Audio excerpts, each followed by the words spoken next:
Kambwili launches his presidential campaign, seeks Bemba support. NDC shadow leader posing as party consultant Chishimba Kambwili has unveiled his presidential bide for 2021 elections.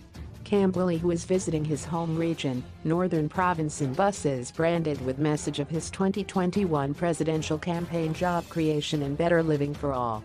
The NDC presidential candidate, who is one of the founder members of the ruling party, Patriotic Front PF, though he is still contesting his expulsion in court, has urged the people of the Bemba land to stand up with him to kick both PF out in 2021.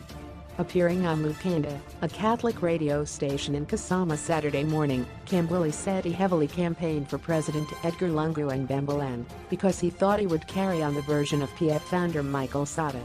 Kambwili said unfortunately the PF had since been taken over by the MMD, who he alleged are now looting the treasury. He said the pro-poor vision of Sata is now being advanced by NDC. The outspoken politician said he was an indigenous Bemba and that both his father and mother hailed from Northern Province.